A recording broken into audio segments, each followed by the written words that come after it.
Here we are. So welcome, ladies and gents. We've got the a play all three. This is the second series in Titans League. We've got StonePlease, an up-and-comer who's very talented from Germany. Exciting times for Germans because they haven't really had any like new players rise up in 1v1s in a long time. StonePlease is your guy. He's very prepared. He's teamed and been good friends with Dragonstar, who's a player from India. And I knew in the silver qualifier bracket to make it into gold, StonePlease went 3-0, 3-0, 3-0. He didn't lose a single game. He looked very well prepped, and I know he's been practicing. Now, this map is Ravines. This is the neutral map for this series. On this map, you start with Outpost for a bit of vision, and typically, you will see Feudal Age openings to go aggressive. But guys, I saw something because I have no life, and I never closed this game. And I know that StonePlease has been preparing with Red Phosphorus. Now, I don't know if he's going to do it here. He could still pick Bengalis just to go for scouts and boom. But not only has StonePlease prepared with Dragonstar and talked with Dragonstar, StonePlease was playing games with Red Phosphorus. And the funny thing is, so they screwed up their lobby settings, right? So they had their game set to no spectators, but one of their practice games they had set to private. So there were no spectators, no recorded games. But the lobby was set to public. So I could see they were in a locked lobby one time. And it was on Fortified Clearing, which is also interesting because Fortified Clearing is StonePlease's home map. So, right, I see them. I know, I'm like, oh God, they're cooking up some stuff. And I got really pumped to see that. And then Red Phosphorus messages me. And he says, hey, like, don't tell anybody yet, but I've been practicing with StonePlease. I'm like, dude, I already know. I dropped the T90 creep. I'm like, I already saw you. You screwed up the one lobby, and I've known ever since. So, yeah. The fact that he's 4 on wood makes me think he's going for the build. And I assume he would have practiced it here to see if it's feasible on this map. But you're pretty far away from the opponent here. It could make sense, though. Kasva's Magyars, he wants to go for scouts.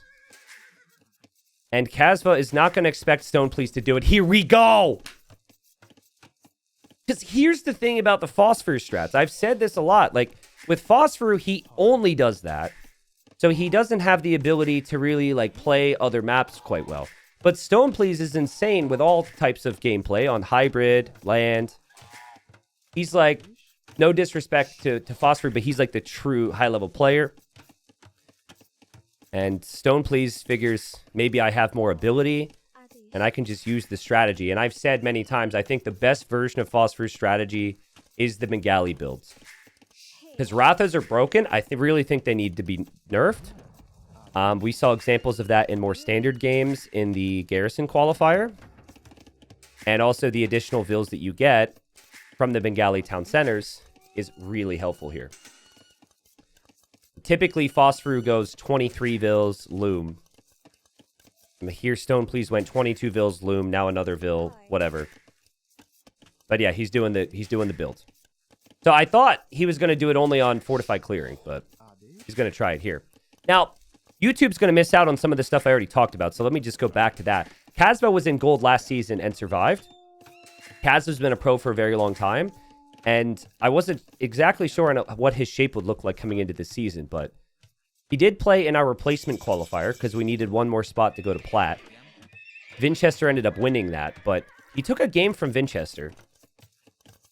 I wonder if Kasva knows now. He sees the stone. He should know. He's underneath the TC. He's trying to lame, and this is huge for Kasva. It's very well played to be able to steal here, and actually, StonePlease just lamed himself. StonePlease just attacked that goose. And that food could be really helpful to get up to the next stage. You got to do exactly that if you're up against this build. Slow them down in whatever way possible. Yeah, it was obviously a misclick. He still has 150 food underneath the TC. Kasva's bringing vills. Kasva saw the stone and he knows what's up here. He's got to bring the aggression. I don't particularly love this tower. In fact, I actually hate that tower with a passion. But I think if anything, you might want to tower the stone over here, get to the wood line. But let's see how this build goes for StonePlease. Already the difference between him and Phosphor is he queued another Vil. Phosphor wouldn't typically do that. Market's on the way. Scouts are here. Pressure is on. This could easily get out of hand. I love Kasva's reaction to this. To immediately bring pressure forward. He did cancel the idea of the tower. He'll make an archer. He's not on gold, so he won't be able to make more archers. And StonePlease walling up.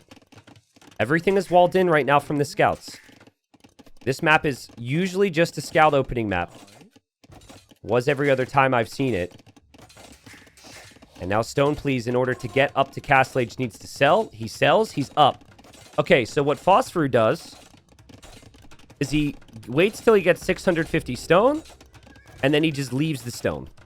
And I think StonePlease is realizing that he is going to be pushed off of this stone, and he needs to run soon, because this tower will go up. And Kasva's waiting for him to run.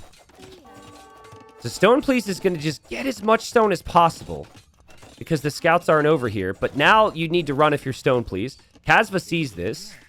Kasva will try and get kills, but the TC protects the Vils. And now Kasva will probably head over here to try and kill these Vils, but these Vils have 61 stone, which is enough to get to the castle. This is pretty Phosphor-esque, right? Just fall back to the straggler trees if you have to. The only villagers that are truly exposed would be these Vils. If you just got here on stream, StonePlease was training with Red Phosphor. He's very good in all settings, but he trained with him. In this format, every win counts. It will be tough for a lot of people to get wins against Kasva. And Kasva's one of the favorites in the group, so StonePlease doing everything he can. Is he going to fight this off right now? Feels like he's just going to fight this off to save those Vils. That's interesting. Okay. Kasva hasn't been able to kill anything yet. And the villagers just doing their thing here. And the micro's been really good from StonePlease to not lose a Vil. And now he should drop the castle next to a gold. There it is. He's queuing up some Vils. He's adding some farms. Kasva's probably like, oh no. No! What did StonePlease do? What was that? He bailed on the castle, and then he didn't have the stone. Okay, he bought some. He had to sell all of his wood, though. Oh, that was so bad. Kasva's desperate, though. Kasva's terrified. And Kasva runs underneath the town center. Not for the first time this game. But the TC should protect. And the mining camp should be able to go up for StonePlease. Now, it's kind of funny. Even though StonePlease is the better player than Phosphor, you could tell that he's not as accustomed to this build. Like, he clearly is not as comfortable in this situation. And the castle doesn't actually free up his gold. So, the castle really needed to give him that gold. Didn't do so. He'll head over to this gold now. Behind this, Kasva's walled up a little bit. Does have a lot more walling to do. Kasva has a great economy. Lots of farms. But StonePlease is up and making Ratha. So, it's a bit of a weird one. I actually like Kasva's position right now if he can get the walls down. Because the economy is super inefficient for StonePlease. And the Ratha aren't immediately headed over to Kasva's base. But Ratha on melee mode destroy everything that Kasva has. It's not really even close. Even Magyar scouts. I saw a game in Titans League Silver where a player named Illusionist did this exact strategy on Land Madness against Magyars. And 20 Magyar scouts with full upgrades died to like 10 or so Ratha on melee mode. The only thing that's really doing some damage there would be the skirms, but even that's not enough. StonePlease still doesn't have a mining camp on the gold, so that's not great. Kasva's just giving himself a little bit more time. He's getting as much resistance as possible. 10 villager lead for Kasva, but he'll click up to Castle Age and then he won't produce Vils in that time. So, exciting to see a player come in here in his very first game in TTL and do this and surprise everybody. Like, surprise everybody but me because I have no life and saw that Phosphor and StonePlease were in a lobby together. These things wreck. See what I mean? It's not even close. Now, obviously, it is feudal age units, but as Phosphor said to me when we talked about this strat 2 years ago, he said, Ratha OP, Wood Gold Knight. And yeah, it's a Wood Gold Knight. And you can also switch it to ranged mode as well, which, if you're a micro nerd, can pick off those spears pretty nicely as well. Even if it was just melee, this strategy would be strong, but it's even stronger when you can have some ranged attack too. StonePlease has some food eco. StonePlease got the mining camp up on golds. And so StonePlease is headed over to Kasva's base, and Kasva needs to hold on here. But he drops a tower there, which is quite nice. He'll also wall around here, which is very well played. And I think Kasva, it won't be in the easiest position ever, but I think he should be able to have enough defense to survive. And maybe this game goes late. These 3 vills are on stone, by the way. That's where the stone income is. Ratha make it through. There's 9 Ratha, but they're not all here at the moment. StonePlease blocking, kills a vill. Might deny the tower. Oh, man, there's so many of these Ratha coming. This is crazy. Like, Kasva's going to make it to Castle Age, and he's going to have no resources. This is so painful. Also, what's up, Draken? Well played earlier. Draken, did you rewatch your first game yet, by the way? Not my cast, but the rec? It was dangerous, bro. It was a really good series. I think your Hussar move was a bit of a masterclass, as you might say, but I think it was in Wide's head a little bit. I think Wide should have won that game. It was a really good one. Oh, wow. There's stone miners over here as well for Kasva.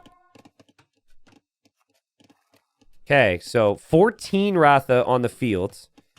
And then Kasva has 3 scouts. Kasva's ahead by 3 vills. This, like... This is OP. This is an amazing strat. Say what you want about the overall build with other civs, but the Bengali Phosphor build is absolutely busted. It is so strong. And StonePlease hasn't even played it, like, perfectly. It's been scrappy. It's been messy. But Kasva can't do anything against this. He was clearly not expecting this. And StonePlease, pretty close to getting his first victory here as the underdog. First time in Titans League.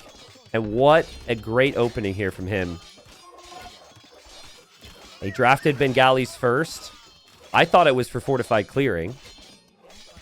I know he was training Fortified Clearing with Phosphor. That was the lobby that I saw. I don't know what the build was or what the strategies were or what the civs were, but poor Kasva right now is probably wondering, what on earth am I supposed to be able to do against this? How am I supposed to be able to stop this? His eco is so inefficient at the moment, and there's Ratha surrounding him everywhere. Range mode comes in. That villager gets stuck on a tree. Monk goes into the tower for Kasva. Well played. And he's just holding on. I don't know. Maybe he has a chance. The double tower could pay off long term. Some of these Rathas are weak. I think now is when a player like StonePlease... Oh! Bro! StonePlease is micring here. He has become Phosphor. Okay, he actually noticed. But the weakness for Phosphor as a player is he never looks at his own base. Nice counterattack from Kasva. And StonePlease does react. And should be okay. But he lost a lot of vills over there. He lost 6 vills. Still, the eco is super weak for Kasva. But he does have double monastery. A couple conversions. A bit of healing. A couple shots from the tower. Gotta love how 2 more villagers get stuck on golds. That's been a bug our game has had for like a year now. But she's just infinitely stuck on the golds. Conversions come in for Kasva. And she's stuck on the gold again. Kasva's keeping his monks alive. We do have Bod Canero now coming in for StonePlease, and Kasva's going to drop a castle here. I'm very impressed with how Kasva is held here. I thought he was dead. I think the monks were a good choice. The towers didn't make life easy, but... Or sorry, the towers made life easier. That's what I meant to say. I wouldn't say it's ideal to have to do that, but sometimes you just have to go for it. Also, I wonder how big a role these villagers on the sides will make. I feel like at some point those villagers will come back into the equation. And now, StonePlease, he can't do damage. If he goes this way, there's monks. If he goes this way, there's a castle.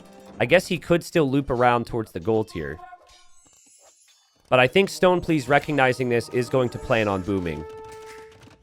Sending some vills to stone again. I think we'll see TCs going up, and this game will go late.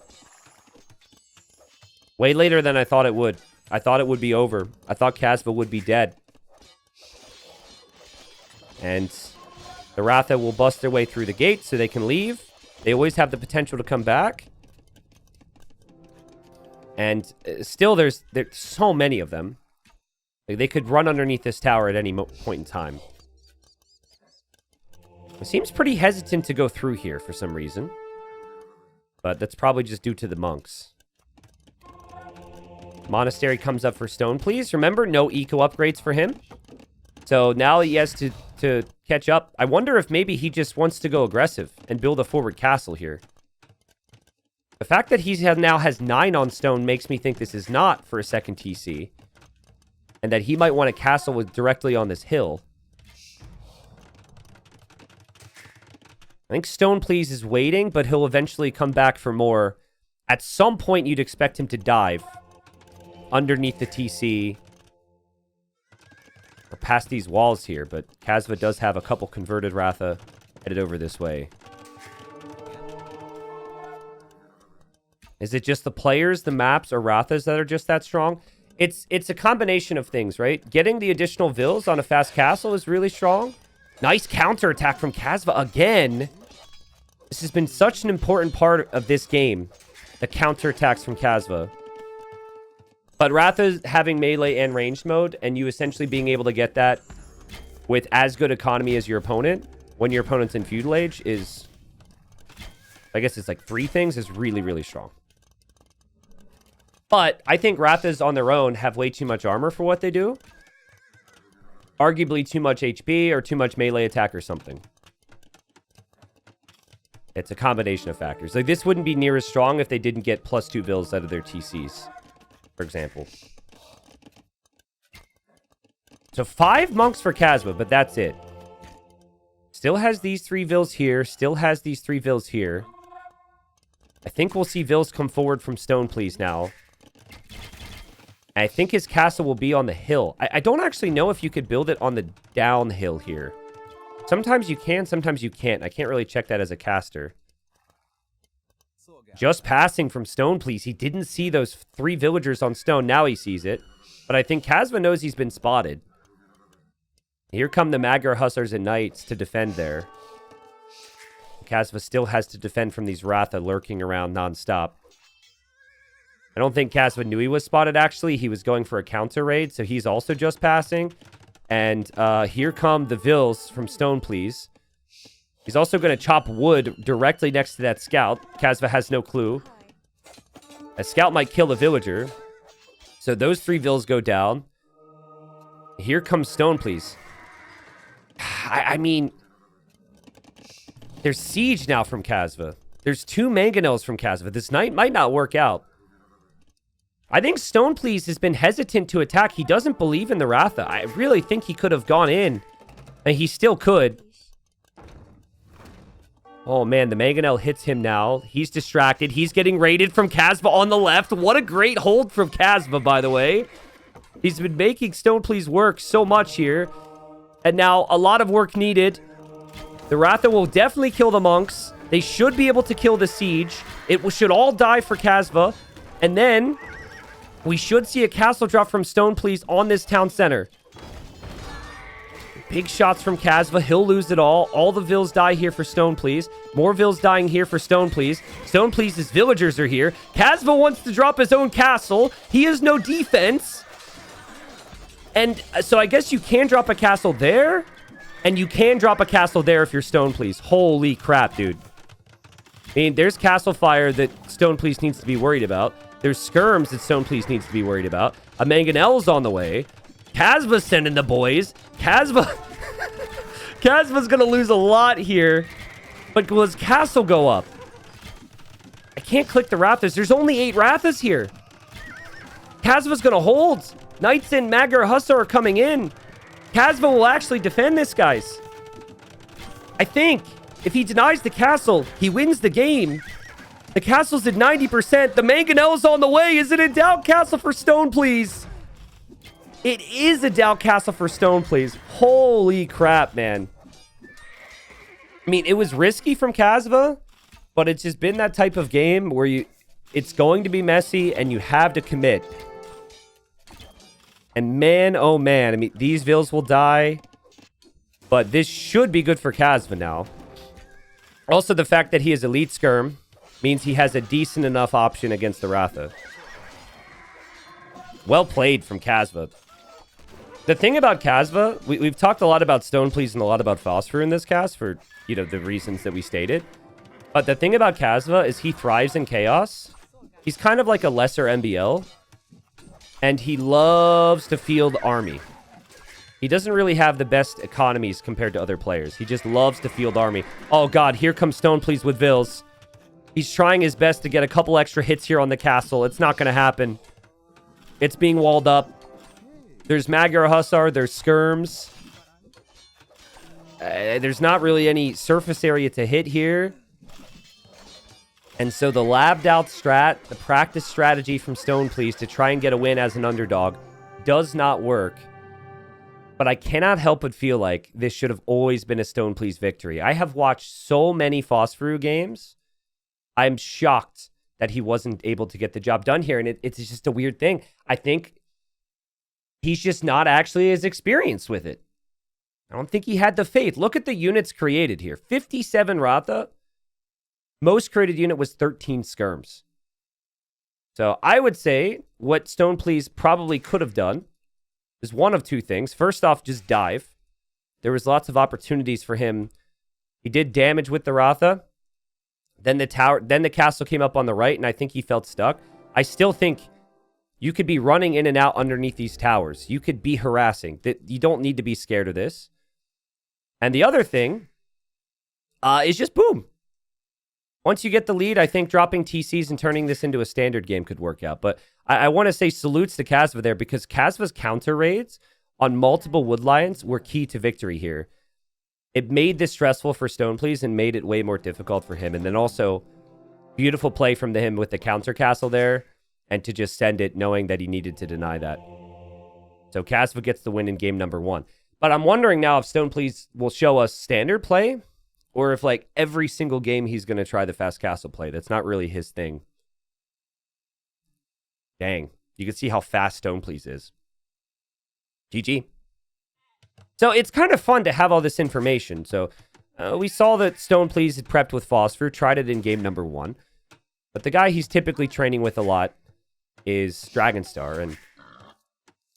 And StonePlease will have the Dragonstar influence, I think, and go forward here. Now, I could be wrong, but the reason I think that is because he had Chinese on the draft. Why would you not pick Chinese if you're just going to sit at home and relax?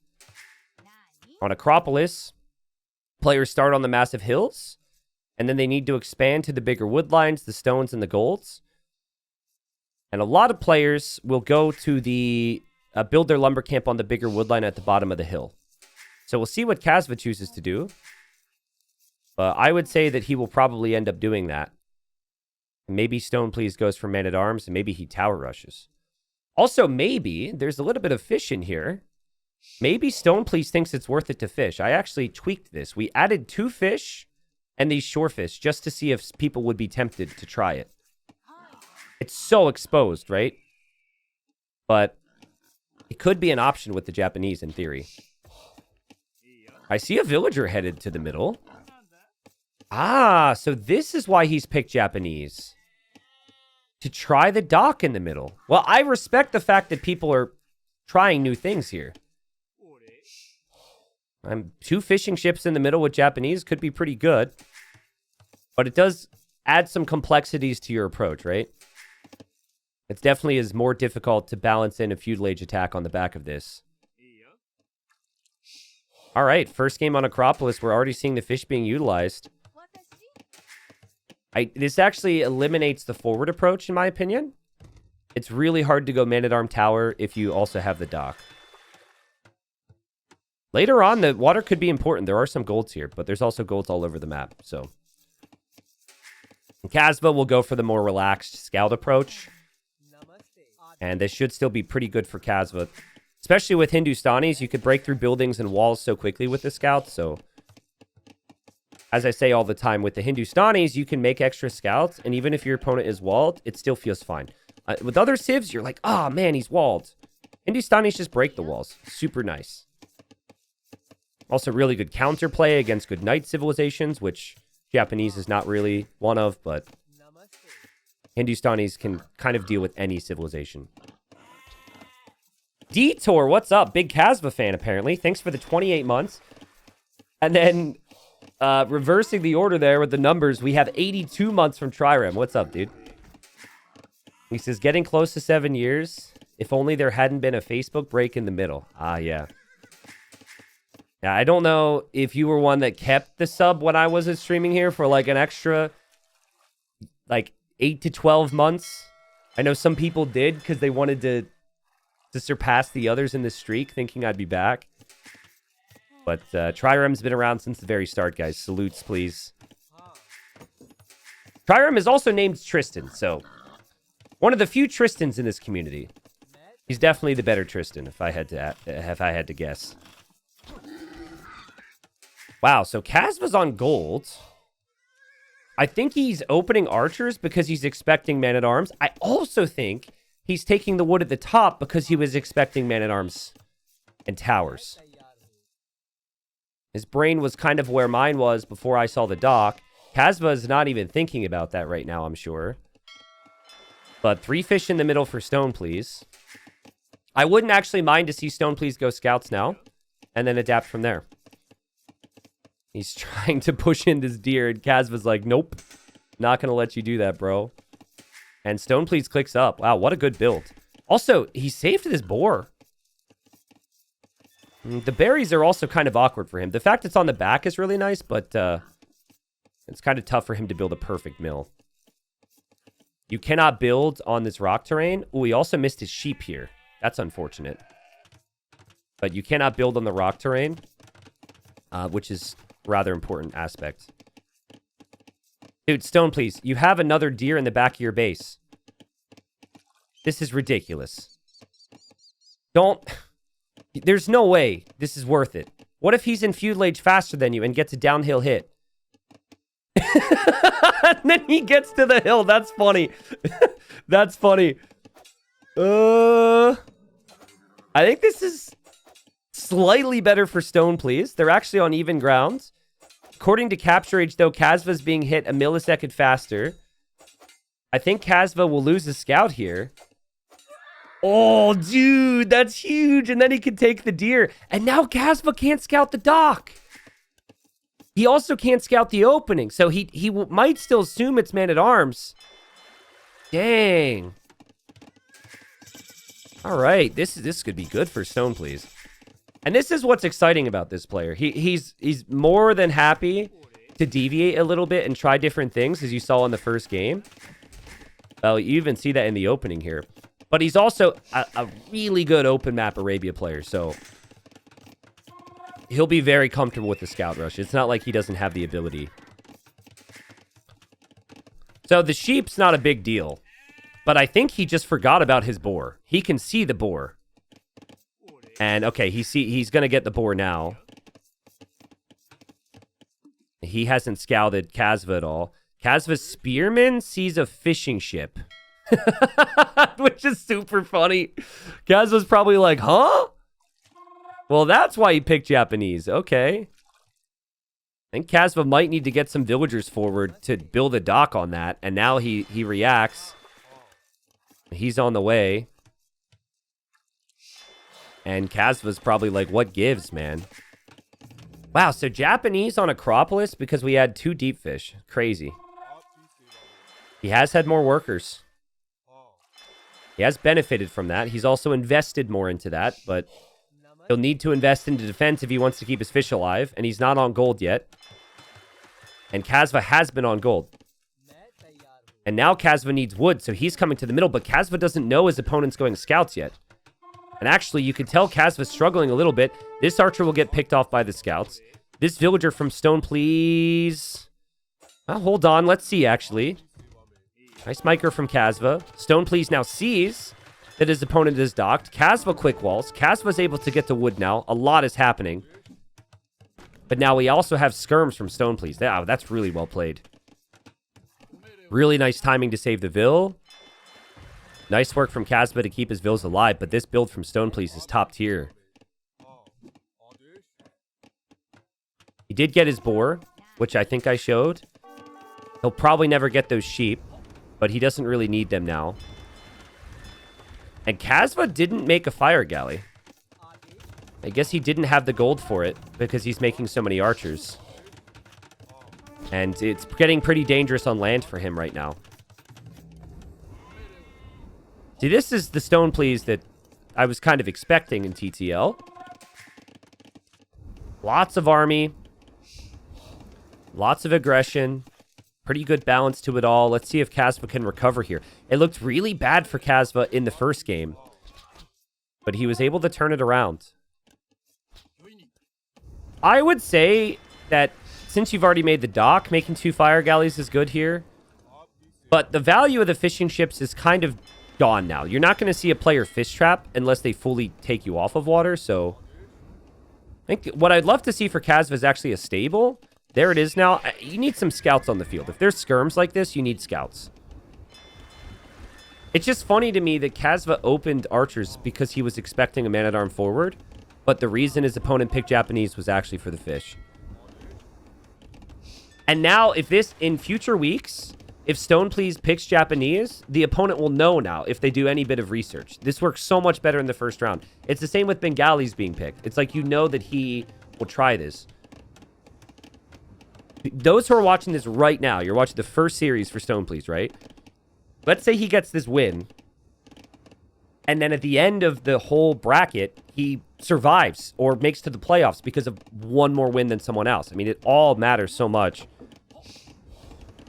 There's no better time to surprise your opponent with something wacky than the first week. So, remember this. If he wins.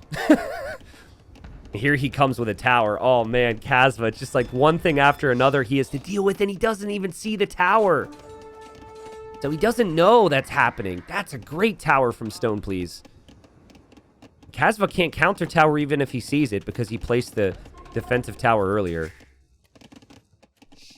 Now, StonePlease does have skirms exposed now. But it's only exposed because he didn't know about the army from Kasva. Kasva gets some really nice hits. And now StonePlease knows that there's scouts on the field. And there's also a counterattack here from Kasva. Over at StonePlease's base, StonePlease was not prepared for this. Action on water. StonePlease wasn't prepared for this either. Tower goes up, which Kasva wasn't prepared for. Oh my god, this is chaos. Well played from Kasva, though. Oh man, he did lose a lot to the TC, but it was kind of a 1-2 punch, right? Right when the archers hit, he popped out all water to win there. And now he's rushing down the tower. Can he take this tower down? Oh no, I don't think this is good for you, Kasva. This should lead to villager losses. There's a lot of army around from StonePlease. StonePlease still has a pretty rough economy at home. But there's so many weak vills for Kasva leaving this tower foundation right now. If StonePlease could just attack them, they should all go down. If the tower goes down and he gets away without massive losses, though, this would be a huge play. He's losing a lot, though. Look how weak the villagers are. And now, the counterattack from Kasva is also falling apart. Look at the idols, though. Oof. Could have been worse for Kasva. I thought he would lose 10 vills. And he did take out the tower. He can still make scouts. His food eco wasn't idle. I'm not willing to say he's out of this game. Japanese fish isn't a factor anymore. And this is not an economy that is all that good for StonePlease. Especially the wood economy needs to be fixed. And Kasva is expecting another tower here. Clicked his villagers behind for a second.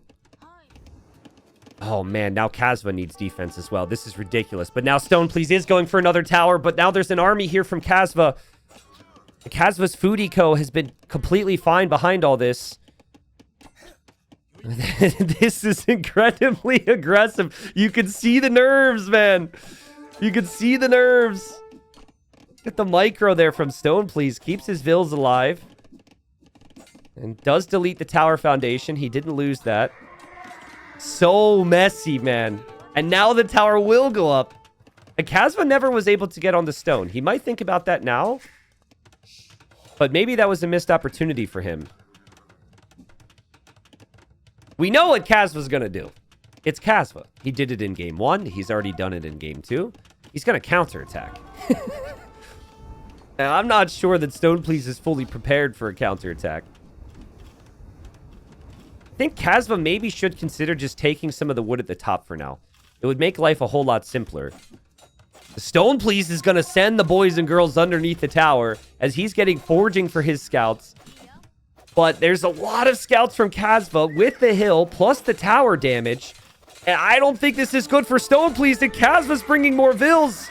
The chaos continues and Kasva could trap everything here. He drops some houses. He tries to drop a gate. StonePlease overextends, guys. And we'll lose absolutely everything here. Disaster for StonePlease. It's just a mindset of kill, kill, kill. I need to be aggressive, but at times you need to switch into a bit of a more patient mindset. And now Kasva, maybe just the experience talking here. He's pushing all of this back. Nice quick walls there from StonePlease. He stabilizes. What a game. I have seen so many players in tournaments, especially when they're, let's say they're at their peak in terms of accomplishments, fall into this trap where you never look at your base. It's very relatable. I do the same. The more pressure it is, the less you look at your base and the more aggro you get. And it produces really fun games. But, like, I know you're Japanese, but building that lumber camp's not really a great sign for your future here. Being open, not being walled. Great for us watching. Not good for StonePlease as he gets attacked. He's now on Kasva. What is this game, dude? He is now on Kasva. He'll kill villagers from Kasva. Kasva needs army to defend. Spearman will come out from StonePlease. He's snagging armor now. But Kasva is getting bloodlines for his scouts and will have 6 of them. He won't have 6 of them if he runs into the Spearman. And he will run into the Spearman. And so his counterattack goes down. Meanwhile, the micro is happening on the front. Very good micro from StonePlease. He still has Spearman coming back, and he's killing most of the ranged units from Kasva. So Kasva's scouts could be in trouble here. What a game. Also, the fact that Kasva's wood economy is here is just crazy to me. The second StonePlease finds that, villagers will die. I want to see a best of 111 between these two. Should we book it? This is Age of Empires, man. Dude, this is amazing. How many times do you see, like, top 10 players on a map like this, and it's 1 villager killed, 1 villager lost, fully walled, that's just 3 TC boom. No one will build a tower. Like, that means just because they're just so perfect. Here, though, it's like the pressure's on. The chaos is here. And it's still anyone's game. Look at Kasva double tower on his own woodline. He's towering the back end of his own woodline to stay safe. And StonePlease is recovered. I mean, he's always had a nice lead. But when he threw those vills away underneath the tower, I was really concerned for him. I think, honestly, if StonePlease now in this moment can just say, let's settle down, he'll be fine. Settle down, get to Castle Age, you're fine. He doesn't know how to settle down. He doesn't know. He only knows one way. And that one way is aggression. He definitely wasn't expecting that tower to be there from Kasva, because that's kind of crazy. So now he'll drop a tower here. And he continues to pile on the pressure. This is crazy. It is great how StonePlease's strategies so far have revolved around Stone. In game number 1 and game number 2. I kind of keep forgetting that fact. Kasva builds defensive towers up on his hill. Wood will eventually be a concern for him here. He loses his archers. StonePlease is on the way up, but Kasva will click as well. Kasva still has big problems at home, though. Scouts with armor, scouts with forging, and then also archers are going to be here. And if StonePlease just keeps moving around, he should be able to find some opportunities. Counterattack from Kasva. He has bloodlines. But StonePlease has some spears around. It's just crazy, crazy stuff. I actually can't wait to count how many lumber camps StonePlease has made at the end of this game. He's got 6 on screen right now. If he was in Japanese, that would be way more painful for him. The spears are out and about. Kasva, I think, is very distracted, but he will move away. Tower, tower, tower. What is Kasva's plan? Right now, it feels like still scouts. Can't necessarily disrupt StonePlease in the middle. Those vills are slowly getting hit. I don't know if StonePlease's archers will have a lot of value with the amount of towers Kasva has. But I guess if he gets range, and more range and more attack, things should be a bit different. Another villager gets stuck on the trees. Thanks, DE. And Kasva loses the vill because of it. We have 3 defensive towers on the hill, a 4th one down here, and then a 5th and a 6th in the middle. StonePlease, no real defensive towers. He's been the offensive tower player. And now he's in Castle Age. Snagging eco upgrades. Getting crossbow, getting bodkin. Kasva cannot make knights, and he isn't heavy on stone to go for golems, which could have been an option. This tower will be so much stronger now. These vills will have to leave. I think Kasva will drop a market and then maybe buy stone and try and get a TC on this wood line over here. Still isn't a big, massive crossbows. It's getting... It's a bigger mass now. As more units join in. This is what I've been waiting for StonePlease. You get this type of control, drop the TCs and get that eco count up. I think that's what he lacked in the first game, right? He got a nice military lead. He did his eco. He saw the vills left. Now, he'll also see the deleted foundation. So, even if he didn't see the vills running, he would know that his opponent tried something there. Watch, where is Kasva going to go with these vills? He might end up just running to his opponent's base to town center at this rate. Here comes StonePlease, back around. And Kasva is headed towards those towers. Meanwhile, still no real good wood access for Kasva. But here he comes to raid. And very exposed to StonePlease. He's trying to go Cav Archers. That will be great long term. Doesn't quite have the defense yet. Light Cav could be really difficult to deal with here. Kasva also still has towers, still has the TC, and is heavy on stone to get into golems, which could be the key unit here. He's sniping vills with the light cav. The chaos continues here. Kasva notices the crossbows are here. What a game. Also, Kasva's tower will shoot down the tower for StonePlease as it stands. And crossbows snipe one vill here. I feel like this vision and control through the middle is so critical long term. Look at the outposting even from StonePlease. Like, his whole strat is just to keep Kasva off the middle. We may eventually see some activity on the right side. But, I don't know. Kasva's staying in this. And this tower's a really unique scenario.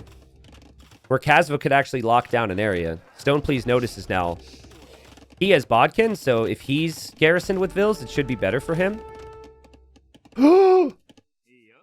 StonePlease saw he was spotted and is leaving now.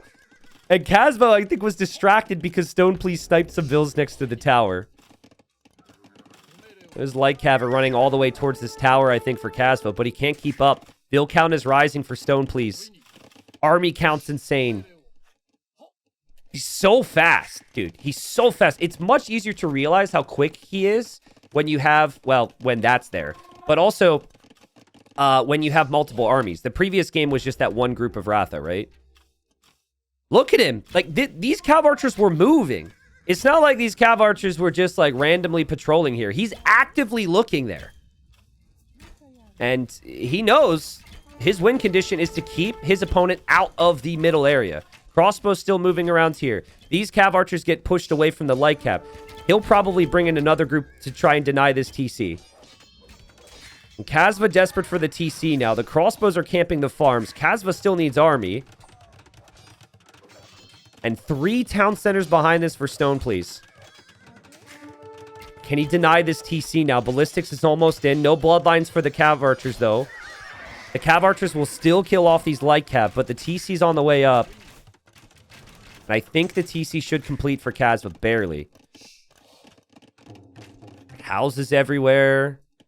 Outposts everywhere. Active army. And a wide open eco for StonePlease. I love this.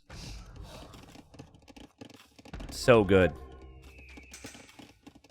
But there's a worry for Kasva here. The worry is he doesn't have an army to compete for the map right now. Now that Ballistics is in, Cav Archers should be able to pick off the Light Cav very quickly. I think Kasva needs to make a run for this right side. If he can get some control of that area, that's an area as StonePlease quick walls. That's an area that is going to be very valuable for him. Most likely, we will see Siege or a castle or something on this TC soon with the way StonePlease is playing. He knows that he needs to stop that. But Kasva is avoiding those Cav Archers, and he'll probably know to go to this wood line now. See if StonePlease realizes the light Cav are there. He doesn't. So Kasva will get some... Whoa! Kasva will get 1 villager kill. Scorpions defend for Kasva. Another TC for Kasva. He refuses to die. And the Cav Archers now have to come home to chase these light Cav down.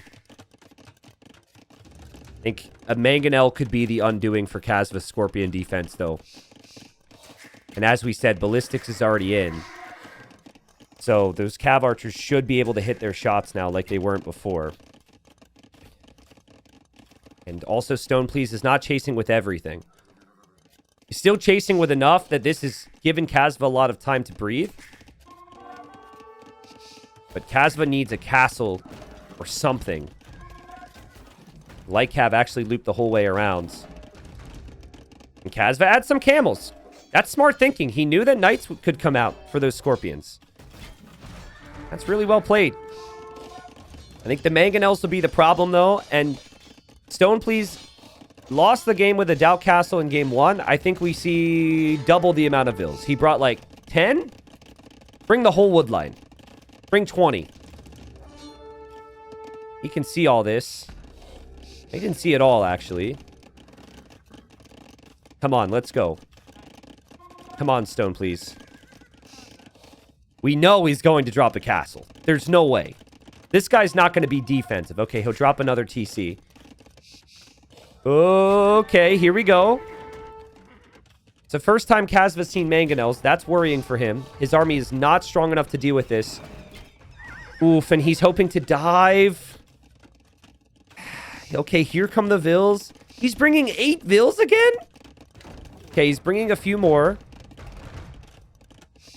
It's good from Kasva to wall up this side, so you don't get harassed there. But you need protection for the center of this area. Oh, nice attack round from Kasva, but good micro from StonePlease. StonePlease is nervous about this. The game might come down to this. 5 villager difference, but a massive army lead for StonePlease. He's being patient. He's dropping the castle there. That's interesting. See, I don't actually hate that castle. If it goes down, if it doesn't go up, obviously very painful. That's still a good castle. And there was a risk here that he wouldn't get it up if he went forward. But if this castle completes, which it should, because his army is still significantly stronger, it is still difficult for Kasva to advance through here. StonePlease clicks up to Imp. StonePlease losing villagers. But Kasva will lose all of his camels. And should lose all of his siege as well. That's still a really good castle. Wins are so important here. You can't throw another game with a forward castle when you have a good position. Now Kasva will try and drop a defensive castle real quick. StonePlease doesn't see that. No, he does, sorry. And he could... I still think if the Mangonel's advancing forward, he could deny this. But he's already on the way to the Imperial Age, so he could also just treb that down. Immediately thinks, what else can I do? How else can I lose this game? Well, I can't let my opponent expand. Drops the outposts. Drops the stone walls. This is a player playing to every single win condition he can think of. Getting eco upgrades now that the game settles down that he didn't have before. We'll send an army over here just to double check to make sure Kasva isn't over here. Another thing to think of would probably be relics. So there's the monastery now. Again, it's just so good from him. I've been really impressed. I think Titans League Gold is going to be nuts this season. Players who have been promoted out of silver are genuinely very dangerous. And could definitely make it to the playoffs. Which means more established players could get caught out and potentially get relegated. And Kasva clicks up to the Imperial Age. But I think... I don't know. It's Kasva and it's a tournament. I wouldn't expect him to call GG when he sees Imp. But I'm not really sure what he can do from here. And it's not a good matchup for the Hindustanis long-term either, is it? Heavy Cav Archer and Halb from Japanese could be really tough for the Hindustanis to deal with.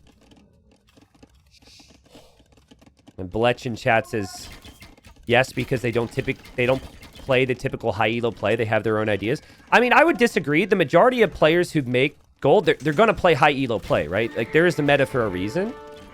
I don't expect people to deviate strategically as much as StonePlease has so far. StonePlease is going to be the exception. So it's been really fun to see StonePlease try some different things. So there's still plenty of meta involved. But they're just talented. They're talented. They're motivated to take the opportunity. And there's just, I would say, like 20 or 25 or so more elite players at the high level right now than there were last time Titans League was here. And yeah, this is over for Kasva. The stone gates now from StonePlease. The only thing we're missing is a full stone wall across the middle, just to ensure he doesn't die. And he sees this. He's looking for relics. He's looking for vills. He'll find this if he notices. And Kasva not really sure what to do. Can you imagine being Kasva right now? He won the first game, but that looked rough. I would have felt like I was in a losing position in that game. Now, game 2, he's just getting... It was close. It was messy. It was competitive, but... Now he's just getting slaughtered here. And we'll see that third game regardless, but I think Kasva will lose this one. Castle from StonePlease. Right on top of that TC. Immediately after it completes. And these Cav Archers... They'll probably survive, honestly, if they can just keep running. These Cav Archers are destroying Kasva. Kasva doesn't want to call it quits. But he's in big trouble. Japanese do struggle against skirms and imp. I think when you have this big of a lead, though, you can even justify samurai or champion or even light cav. Vil count's good for Kasva, but he doesn't really have access to the resources he needs. He doesn't have golds. He's got 9 on golds. And you don't need gold for skirms, but you do need gold for techs. You do need gold for trebs to push back these castles. And the castle will fall for Kasva before conscription completes. And now the upgrades are flying in here for StonePlease to go into the champion line. Maybe the only way StonePlease loses this game is if he lacks some patience now and sends in too many Cav Archers to their deaths against the skirms. I would say there's no harm in backing away right now. But he says, you know what?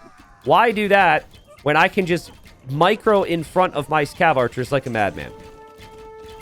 He's one of those guys. Getting as much value as possible.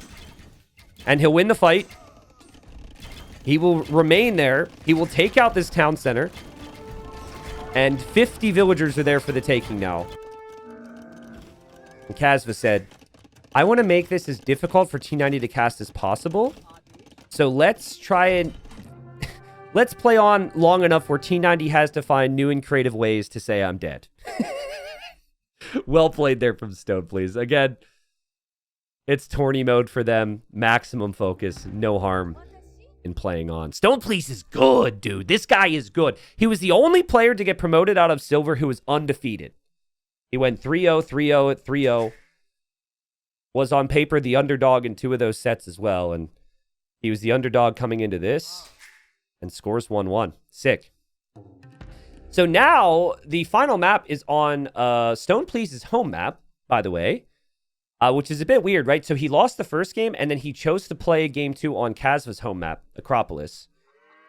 And Fortified Clearing was the map that I had seen StonePlease was in a lobby with Phosphor. So I wonder if he's going to go YOLO again with an all-in build. Look how fast he is, dude. That's insane speed. This is really uncommon. Kasva's more like doubt speed. It's funny, this is actually my average APM as well. But look at the peak, look at the average, dude. I also think StonePlease is top 5 in terms of APM in the scene. I think I saw that somewhere. A lot of people finding out about this player now. Sick play. Now, next time he plays Japanese, or anyone plays Japanese on Acropolis, they should know that the fish will be utilized, right? So this was the best time to utilize that. I don't know if it'll be as strong in the future.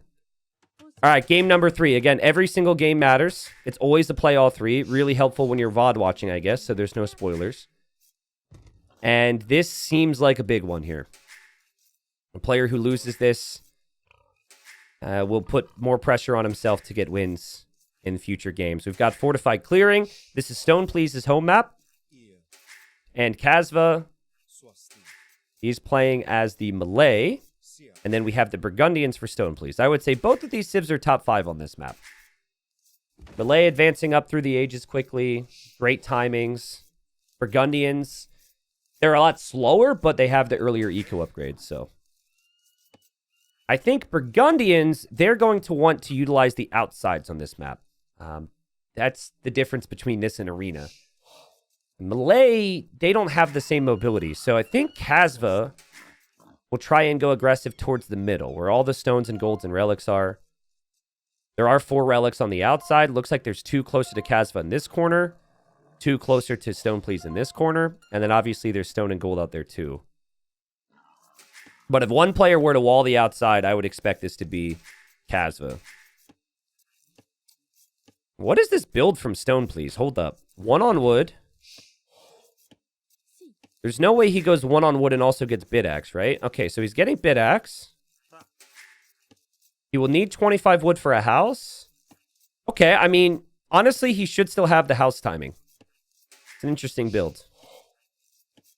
Finds his extra sheep. Will push in his deer. Second Vil comes. Yeah, okay. He'll probably eventually get more on wood later on. I think the logic is if you have the wood upgrade, you don't need as many on wood right away. Actually, the logic is it's really difficult to afford double bit axe and villagers right away. So he just had a bit more on food. But when I saw 1 and he didn't shift it moreover, I was a little concerned. I think I would prefer the Burgundians. I think cheap light cav, roaming around the map, being active, it is fantastic. I also think that's really good for StonePlease. We clearly saw how good he is with some army control. And Kasva might opt for a feudal boom here, by the way. Just 2 on wood. Could even be a tower rush from Kasva. You could always tower through the middle attempt to pressure there. Walls coming up from StonePlease just in case. So this is definitely more of the boom approach. And he'll push in his last deer. He's got another boar here. And maybe he'll wall a bit more to the outside. He's playing it safe, in my opinion. I actually think you can play without the walls and just wall later on, but better safe than sorry in the third game. Yeah, some versions of this map have had stone walls in the back, and then some versions of this map have had, like, unwallable terrain on the sides. Here's my take. If you add unwallable terrain to the sides of Land Madness, a map that is designed to be played open and aggressive, but people are full walling on, that makes sense. That's why we did that for the previous seasons of Titans League. The map is designed to be open and aggressive. But adding unwallable terrain to the edge of this map is kind of silly in my opinion. The idea is, it is a closed map, but you have to work to wall it up. It felt out of place to me to just have that one tile on the edge of this map where you can't wall. I like the fact that you can actually full wall to it. In terms of the balance of the map pool, I guess. Which is something I'm pretty big on. If these scouts continue to engage, this could be problematic for StonePlease. See, StonePlease is attempting to wall, but you're up against melee, my friend. They can go fast feudal into a tower rush. They can go fast feudal into eco upgrades, which is what Kasva will do. And if that's the case, this scout could be on the prowl and could potentially kill this Vil. I don't love these walls. A lot of players will just go for the small walls here, stay in their base, and not go for the full walls in Dark Age. This could easily be a dead Vil. Now, it is StonePlease. His quick walling's pretty good, but he has no loom. I think either way, even if Kasva just kills this scout, he'll be very happy here. Kasva loses a little bit of HP. Okay, so weaker scout, but more attack. There's also a bear here, which could become a factor. Look at the standoff here. Look at this. Okay. Scout's pretty weak. Dude, this is ridiculous. This is ridiculous. That's so funny. I don't think Kasva can attack now. Dude, that's so funny. That's so well played from StonePlease. That's seriously well played. You cannot lose this scout. That would hurt so much. What will be difficult is somehow getting the Vil and the scout back because they run at different speeds. Horse collar's in. The build's still pretty strong.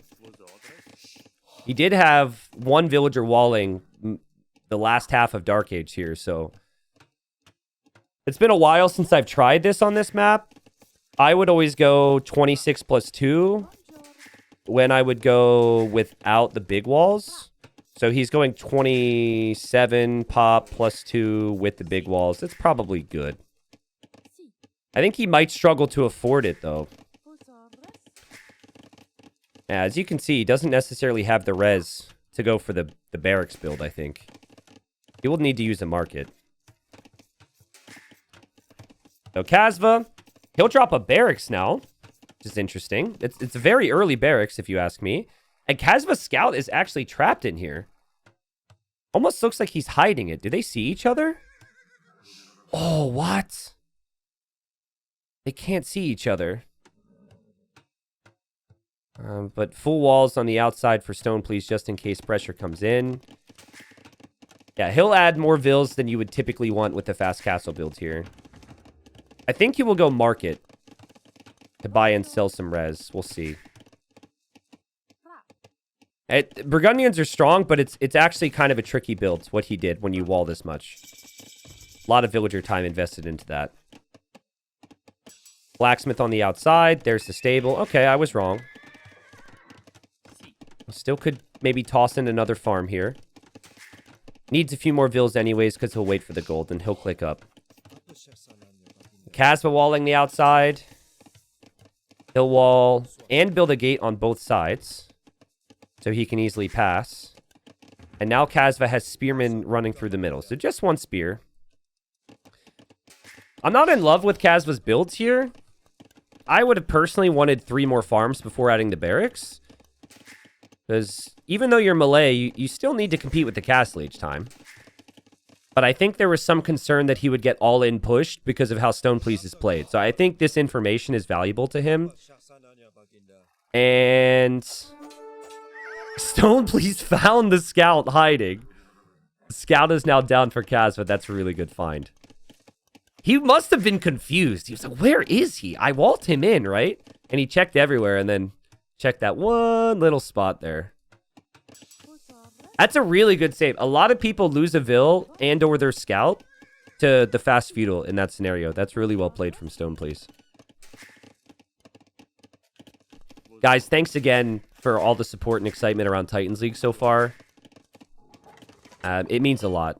And the support the last 3 days since I've been back has meant a lot as well. So thank you, chat. Sorry I don't have more sets for you today. There's sets tomorrow and Wednesday. Wednesday I have to go to the dentist and get some work finished up. And so I might not be able to stream. I don't know. Last time I went, so they did, like, I got 2 more cavities to get done. And so last time I went, I tried to record YouTube videos afterwards, and I was supposed to use camera, but half of my face was like numb, so it didn't move, and it looked ridiculous. Then I tried to cast without camera, and I had a lisp because I kept running into my lip because my lip wouldn't move. So we'll see about Wednesday. That's the plan, though. Have you considered moving your dentist appointment? I moved my dentist appointments for years and years and years and years and years and years and years. So I'm really trying to get on top of things. I moved a lot of appointments over the last 10 years because of AoE. So I don't think moving my dentist appointment is an option. So Kasva did kill the scout as I was talking about teeth. But StonePlease is up. He'll build the second town center. And StonePlease has a scout over on this side. And now scouts are being added from Kasva as well. So we'll see scouts from both. The eco upgrades are superior for StonePlease. So I slightly prefer his position, especially with the second TC coming up. And the stable upgrades are cheaper as well, right? So husbandry, light cav, all these things, easier for him to get to. StonePlease doesn't see this relic. He also probably won't find this one right away. So it's a little confusing with the way this is set up. But there's the 2 relics on the outside on the left, closer to StonePlease. These are closer to Kasva, but same deal for Kasva. He doesn't actually know about that. And, ooh, the Spearman gets a hit there. There's a lot of multitasking. Very easy to lose track of a monk in this scenario. And there you see it. Nice micro there from Kasva. Taxia, both these players are 2400 elo. You can basically look at it that way. I don't know their exact elo at the moment. I think since it's live, you could do #match in my chat and it would tell you their exact elo. Gold League means you are not in the top 24 in the world, but the 24 after that. So 25th through 48. That'll be more established at the conclusion of this league. But they're top 50 players in the world. In Kasva's case, he's been around that for 10 years. And he's more or less active depending on the time. But StonePlease has been an up-and-comer and qualified for gold and is really looking good so far. And wheelbarrow on the way for Kasva. He was quickly to 3 TCs. So it's funny how even this has been. Kasva snagged a relic already. StonePlease is yet to get one.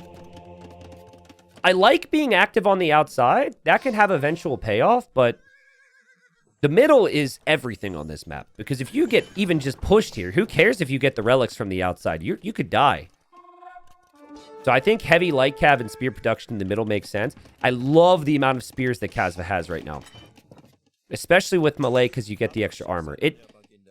Yes, the light cav can outrun the spears, but there's a lot to focus on at the moment. Yeah, I agree, Zeno. I agree. It's good to see this tier of player face off. I mean, the games so far have been amazing. This becomes a little bit more clear that there's pressure on them, you know? Possibly a little bit more relatable to watch Gold League than some Platinum League. So I'll be covering as much Gold League as I can. Platinum League, obviously, still big priority. I won't miss a single Platinum League set. Platinum League begins in like 10 days, I think. Still 2 relics for Kasva. No relics for StonePlease. Kasva, I think it's just the extra protection from the spears, honestly. And a little bit of extra attention from StonePlease on the outside. And so he should be able to snag relics on the outside. Maybe not. There's some spears over there from Kasva. A spearman for Kasva at least forced the monk back. StonePlease is yet to kill a monk, I believe. But that should be an easy kill for him. Oh, Kasva noticed that. Split micro. Whoop. Well, never mind. He didn't go whoop. He just went right through. I don't know what noise that makes. I expected a split or something. He still got the job done. Wow, so yeah, 4 monks. 4 spears, sorry. They probably want to become a monk, though. I mean, it's a lot more peaceful. They're protecting that relic. What a close game. 20 bucks per win. And then you also get the satisfaction of being ahead in the leaderboard. I think it's going to be... Can someone else remind me the rest of the players in this group again?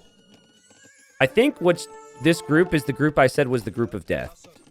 I think it's the strongest group in gold. Oh, Monk is holding the gates. Monk is holding the gates, you stupid fool. Oh, it was a bait, though. And nice kill there from Kasva. Lix, Lewis, Ganji, and Say My Name are the other players in this group. Wow. We could maybe say that StonePlease and Kasva are the weakest in the group. Maybe. The 2 players who were promoted and have never been in gold before are StonePlease and Lewis. It's a crazy strong group. Like Cav that's been sitting here pays off. Nice job from StonePlease. And he will get into his opponent's base. He won't get back out, but he kills 2 monks. And now gets to see what Kasva's up to. But Kasva quick walls. Oh, that's so good for Kasva. Oh, wait. There's a TC. Actually, that would be pretty annoying for Kasva, now that I think about it. Especially if the light Cav somehow survive. I think StonePlease will have relics. Also, that monk. What happened? How did that light Cav not kill that? I think it might be on stand grounds. Nice micro from StonePlease in the back. 4 TC from him. I actually really like the 4 TC if you're active with army in the middle. You cannot allow the melee player to forward castle you. This is where I'd like to see heavier army production from StonePlease. StonePlease finally got his first relic. He has this relic in his base, which he just dropped there, I think, so we can go get an exposed one. This relic will come home. This relic will come home. So his relic count will be quite nice, actually. And actually, the army activity he has in the back of Kasva's base is annoying. Kasva isn't focused on the middle, so I think Kasva can't justify a middle castle. Because he could be up against more pressure in the middle. He just doesn't know right now. And also StonePlease clicks up. So I think every single relic will be collected here. And there's some I'm missing still, but it might be like 5 or 6 for StonePlease. I think, look at this, guys. He's just clicked his light cav out here to kill the monk. But now the monk is dead. He's not active in the middle. I think this is potentially a really big mistake.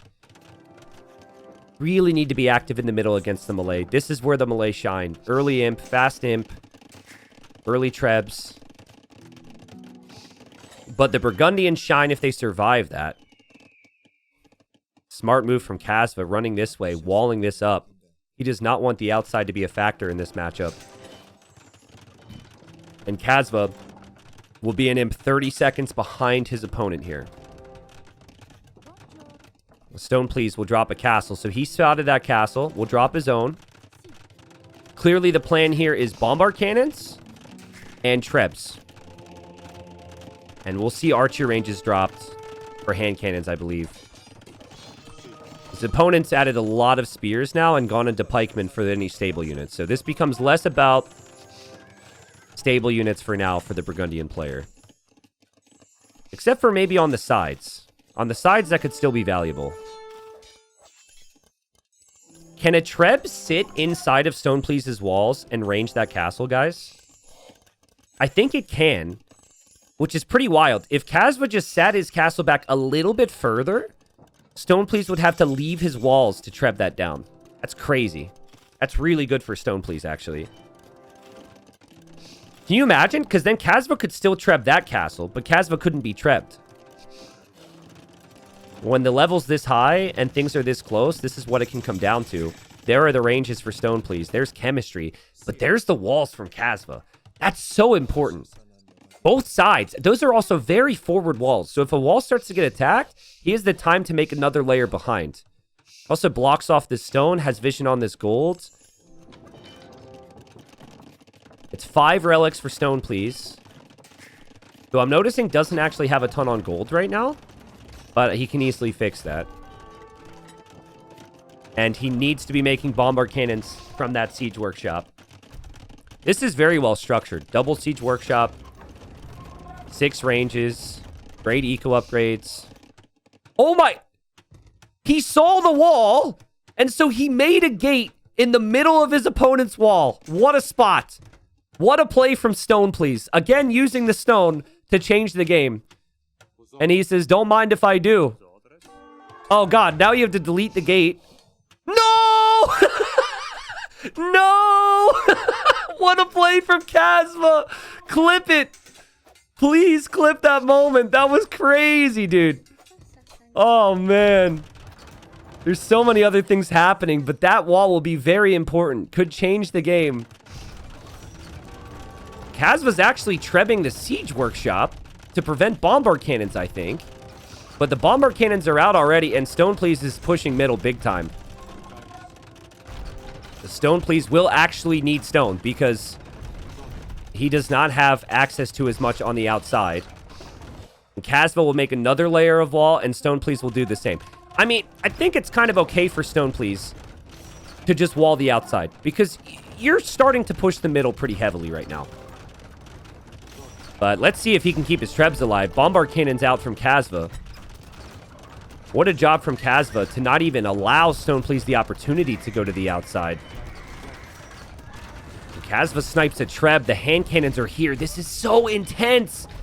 But Kasva, he's kind of run out of stone here to repair his own castle, but he's taking the trebs. He's taking the trebs. His castle will stay up. Barely. I think StonePlease needs some skirms in the mix. And this becomes less about trebs and more about bombard cannons. Wow. StonePlease will wall the left. He is on that gold. Remember, he has 5 relics.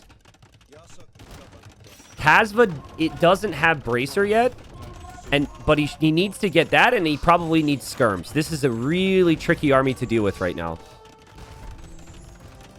Burgundian gunpowder's no joke.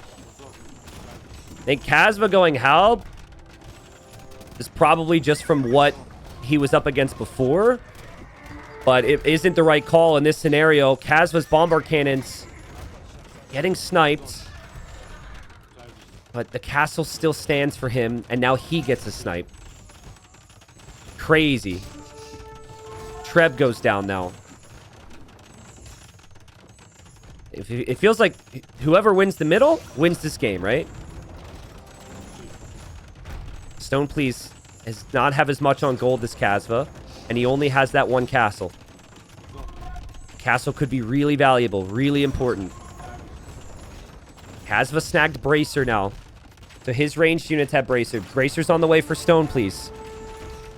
StonePlease's bombard cannons fire a volley onto Kasva's castle, then backs away.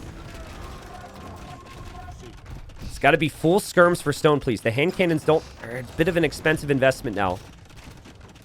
You will need them later if Karambits come out, though. It's so tricky against the melee. Castle's slowly going down for StonePlease. He cannot allow this. Kasva only has one bombard cannon, so it's not as if he can compete there, but the castle goes down. Crazy pressure here. Still 200 pop for StonePlease. Still maybe just a moment away from pushing back Kasva's castle. Kasva's army's not all that strong either. I think the stone walls are going to complete on the outside. So, again, probably just a main battle in the middle. The resources for StonePlease are amazing. I actually would love to see him build this, just research Cavalier and Paladin in one stable now. Just for later on. Because there might be a point where you need that. Also, don't mind the monk upgrades. It's actually a good addition. Monks to convert cannons could be so helpful here. 8 cannons. Kasva should do that. Kasva can't get anywhere close to those cannons. He can't get anywhere close to these hand cannons and skirms either. That's not a good fight for Kasva. At least I don't think so. What is good is he's applying a lot of pressure here.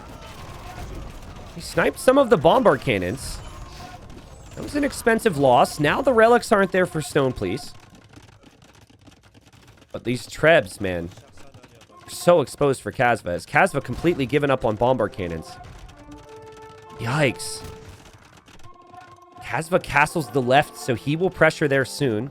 He's also thinking about stuff on the right side, but he's getting pushed through the middle. There's been some patience from StonePlease the last few moments, and you can see that Kasva's starting to let this slip a little bit. This is the point of the game where the Burgundians shine. It's just StonePlease doesn't have a castle to get Burgundian vineyards, which can make his eco even stronger.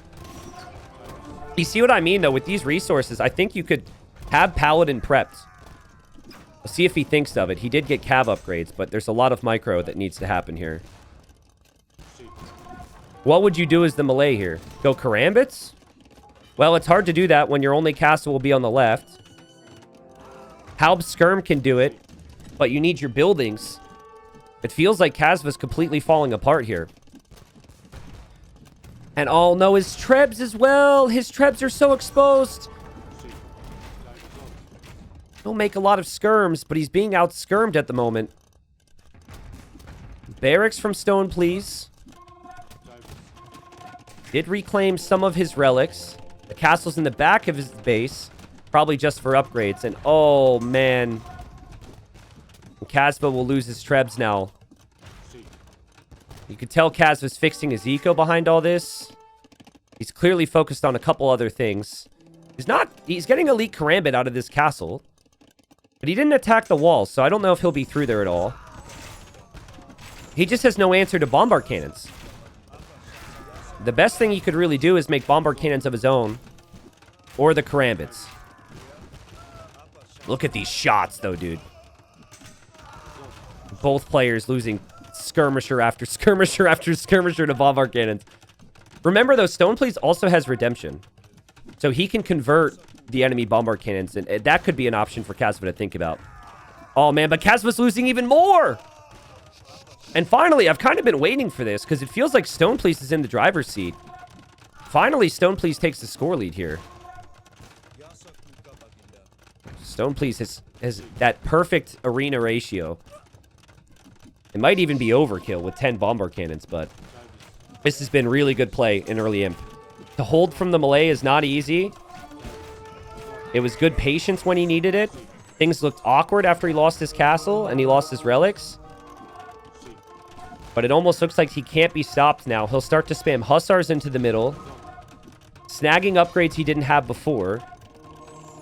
He's dropping barracks to potentially go for halbs if he needs the trash. He's even getting fortified wall now. He sees he's being attacked over here. I think the big thing StonePlease needs is actually stone, ironically. He needs to be on this stone so he can get more castles up. And then keep crawling through the middle. Here comes Kasva. He added a castle. He's adding the Karambits. This could be the comeback condition for Kasva because the hand cannon numbers, the Hussar numbers are really low for StonePlease. It's been primarily skirm and bombard cannons the last few moments. And Kasva will spam from both castles. But now his opponent knows. Now he sees it, right? Oh, man. Did that bombard cannon just teleport? I'm pretty sure I just saw a Bombard Cannon teleport. I don't know. There's been a lot happening here. Oh, God. Karambits are in on the left-hand side. Kasva's starting a raid. And a Panic Castle now from StonePlease. He will lose the gold on the left-hand side as well. And this is where Kasva could surprise with the Karambits. Because StonePlease wasn't distracted before. Now he'll be distracted. There will be random termites in his base. And so he has to babysit all this while also trying to put out the fires in his own base. Karambits are cheap, but that's a lot of dead Karambits. Hopefully Kasva can at least take cannons. He does take enough cannons. I mean, that was decent. I think Kasva might be overbooming, though. He'll lose Vils, but he's sinking a lot of his food income into Vils when he already has 150. And remember, StonePlease has the relics. StonePlease has the middle control right now. You can even see Kasva selecting all of his ranges, producing out of ranges, sending them to the meat grinder. This just comes back to the good control StonePlease has. I think without this raid on the left, Kasva would be completely dead. That is what gives him an opportunity here, in my opinion. It's crazy how that has changed things, because StonePlease is sending military to the back. Look, I can even change it to military mode. Look at the amount of blue that is going to the back right now. That's all because of that raid. You set your rally points to the back for 10 units, and then Kasva could defend himself from the middle. I think I'll keep military mode on for a moment. Yeah, StonePlease probably just needs to wall this off. You don't want that to be a factor at all. And Kasva, he needs his Bombard Cannon count up. He also needs more production buildings. This is a scrappy game. I think that's the biggest issue for Kasva right now, is lack of production buildings. He had so many in the middle, and then he lost them all, and it's hard to get the wood back for that. And more Karambits will run through. StonePlease has the castle now, though, which he didn't have before, and StonePlease is starting to mass up in the middle again. And then there's no real easy potential for Kasva through the middle now. And he actually has 0 gold income. He has no gold income. This is the only gold that's really accessible for him. There's not a lot of gold left, actually. I guess this gold... Okay, he's just realized that gold, so that's pretty clear. And there's stone there, actually, so he needs to track both those things. Kasva can see both of those. And this is still walled, so he's completely fine to do that. There's not a... Okay, well, I was going to say there's not a single skirm on the map, and there is technically 1 skirm on the map for Kasva. But 1 skirm on the map is a problem if the hand cannon count starts to climb again for StonePlease. Kasva, though... he sniped 3 of the Bombard Cannons. So he's holding on. Oh, man, StonePlease is taking that gold? Excuse me? And we have Trebs from Kasva, dude. This game is insane. Kasva's going to kill all these Vils, and he's probably going to take out that castle. And it'll be similar to before, where StonePlease will have to react to this in some way. Now, he just noticed it. You could see the Hussars headed over. But last time this happened, Kasva was then able to push back in the middle. But, oh man, Kasva, be careful, be careful, be careful. Do you have enough Karambits? I think he might, but he's adding barracks as well. And he knows he's been spotted. Bombard Cannon for Kasva here, 11 kills. So as that happens, just sniping units where he can. But he's distracted now, and StonePlease notices it. And Kasva now no cannons on the fields. What a game. I think, like... they've pretty much done everything they can do at this stage. The only thing that can come to mind for the melee would probably just be the forced levy tech when the gold is out. Again, I think this side push is the main reason Kasva has a chance. This is super well played. It's amazing how every time that happens, units are out of position, and then he is able to hold in the middle. Kasva should have more available gold. He has 3k gold here, and then he has this gold over here if he can mine it. But I think StonePlease may back up in the middle, and he may try and put a stop to this. And this castle now is more defensive for him, so he can take the left-hand gold. And he starts to clear this. His bombard cannons here. I just don't know. That was a great attack for Kasva. The Halb Karambit composition is crazy if there's not gunpowder. And there's Force Levy for Kasva. So his two-handed swordsman line will only cost food. So trash swordsman.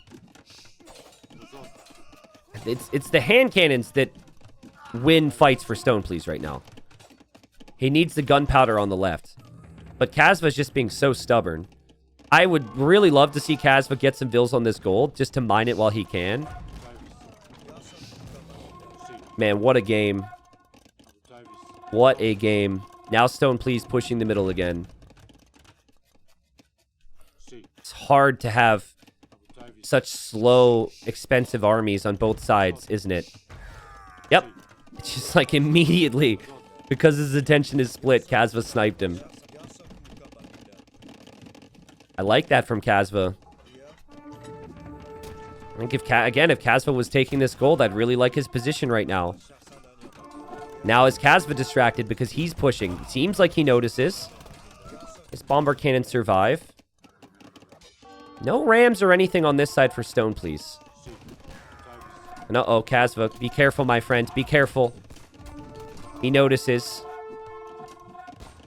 And now he backs away here. And actually, really big moment for StonePlease. 80 army. Kasva has 20 army. He's struggled with his Q. A bombard cannon gets sniped. Another bombard cannon gets sniped. We even have elite Custilier here coming in for StonePlease. Just to get more strength on the field. A little surprising to see that instead of Paladin. But they are stronger than Paladin. It's a bit harder to control in a game where things are already really difficult, right? Another example there. Maybe at this point you just say, you know what? Defend on the left and push in the middle again. Like, this is just getting annoying. But the second you start to think like that, Kasva will show up with the Trebs. So the defense better be good enough. I love the positioning of the hand cannons in the back of the group. They're there on stand grounds if the Karambits make it through. And Kasva could start to lose his castles, which we haven't said in a long time. He's dropping his barracks. He's hoping for the swordsman. The two-handed swordsman is on the way. And now Hussars from StonePlease need to defend. He's repairing with what Stoney has left. Does Kasva have the support? Can Kasva save his castle? The swordsmen are coming out now. StonePlease paying attention there. The Hussars are on the way. Kasva attempting to wall that. He might get the walls down because he has enough army to defend the Hussars. Keep most of his Trebs alive. There's a bombard cannon on the way. The swordsmen are pushing back in the middle, though. Remember, that's only food for Kasva. One of the Trebs goes down for Kasva. Two of the Trebs goes down for Kasva. The bombard cannon takes the third. The bombard cannons will take the fourth. But Kasva is still getting into a better position to maybe spam those swordsmen in the middle. What a game. Oh, man. And now we might even have a third area in attack because Kasva will consider a ram push over here. He could actually delete his walls and siege tower over, which might be better because it's immediate. What's even better is actually siege tower the vills over there and build buildings, but that's just your typical caster comment. If I'm in game, I'm not thinking about a siege tower, but if I'm casting, I'm like, well, you should make a siege tower. At least I have the recognition to understand that that's more of a caster thought than an in-game thought. Bombard tower now for StonePlease? Oh, man. Also, he made a militia. I'll let chat name that militia for me. You guys can come to a decision on what his name is. What would a militia from Burgundy? Ron! Well, I can't say Ron Burgundy because we did Ron in the recent YouTube video. Okay, well, it can't be a different Ron. It's not like Ron the Second. Pierre? Okay. We'll go with Pierre. I like that. I think Pierre is going to die. But he's at least going to die like a true hero on the front lines. So, the gold is almost gone. Kasva has 60 gold left there. And then the rest of the gold is here, pretty much. I think there's a little bit left in StonePlease's base, but that's it. Now, the Burgundians get some gold when they farm. So, as the farm count rises, more gold income will come there. And then there's also the 5 relics for StonePlease. But, if the game is truly no gold... Also, it looks like Kasva just got a 4th relic from somewhere. If the game is truly no gold... Even with some relics, a lot of people would give the advantage to the melee because of the forced levy tech. Halb, Skirm, two-handed swordsman is sick, and here comes Kasva. Bombard cannons, Halb's being prepped on the right. StonePlease, though, is at least slowly starting to take care of this side. Slowly. We'll see if that actually is the case, but he's finally making some massive progress through the middle. Kasva's repairing. I'm sure all of Kasva's army will be here now. His bombard cannons are. It's kind of out of the darkness there. StonePlease spotted that. Oh! Big shots from Kasva. And big shots from StonePlease. Man, what a game. What a game. I don't know if StonePlease realizes he's being attacked on the right side. His vills are going down, funnily enough, to the bombard cannons. But now StonePlease is taking the left. Man, a misclick with bombard cannons at this stage of the game would be absolutely devastating. And Kasva will lose one. The other bombard cannons he has, I think, are on the right side. He'll be through. Huh! No! StonePlease is losing his bombard cannons. The castle will stand for Kasva. Kasva will take this gold back. Kasva will take this gold back. Crazy. Kasva can also spam karambits into the farming eco. But he's losing the middle of the map. 100 villagers for StonePlease. He's lost so many. He's lost 70 vills in this game. But he'll take down the castle. And there's 51 villagers here for Kasva. Not a good time to be a lumberjack. I would want to be on a farm somewhere. Panic now for StonePlease. He'll send all of his reinforcements of all of his buildings over here to defend from this. He'll clear that. And he continues to push forward to take down these castles. If your base is open and exposed to raids in the late game, that's normally what decides it. And Kasva will have no defense through the middle. He won't really have defense for his relics either. See that micro from StonePlease there with the bombard cannon? He trades 1 for 1. Kasva's vill count now down to 110. But there is a lot of military for StonePlease in the north now, instead of in the middle. And Kasva's not going to give up quietly here. Again, a big issue here for Kasva is the fact he keeps losing his production buildings. An issue for StonePlease, he doesn't really have a lot on wood, I'm noticing. He lost this entire wood line to the bombard cannon. And Kasva's army is about to spike. Kasva has more vills. Kasva's got a crazy mix of army, and there's not a lot of gunpowder for StonePlease. With the amount of halbs Kasva has, I think this might be better for him pretty soon. Look at him advance forward. These are trash units. He could just toss them in. The KD doesn't have to be pretty. Remember, the score influences that. That's still quite a few skirms and bombard cannons in the mix for StonePlease, though. But Kasva will get what's left of that 2,000 gold. That's a lot of gold right now. And that's the only gold remaining. I think the other stone remaining is also over here. Yeah. So that should be Kasva's. Is StonePlease intentionally staying at 88 vills, or did he forget? That's a worrying number for me. But with 100 army, he could win the game. Typically, players want to be at 100 minimum. But losing those villagers means he has pop space for the army that's slowly taking Kasva out of the game. Kasva doesn't seem to have enough food floating to make skirms, halbs, karambits, and two-handed swordsmen. It's expensive to do all that. And if he does show up with infantry, there are still hand cannons in there. 38 kills. Ooh, and the hussars come over to raid the gold miners. Wow, even a bombard tower there from StonePlease to keep that gold away from him. Slowly, Kasva's losing the front of his base. He could raid here on the side, but there's karambits. There's a castle. He might not kill much. StonePlease is still not queuing vills. He has 3 on wood. If he doesn't get more vills on wood, the 68 farms is going to be down to 30 soon. Because his farms won't reseed. He also can't make more skirms. He can't make more cannons. He needs more vills. And as I say that, he starts to queue up some vills, but he loses his 2 bombard cannons. I don't know, guys. I think Kasva can still do this. He can absolutely do this. That 51 on wood is huge for production buildings and skirms and halbs and all these things. I think StonePlease will start to struggle for pop. I think he needs to try and, instead of engaging with the hussars in the main fight, just try and run in. Like, it's wide open here. This is an invitation, if you see that.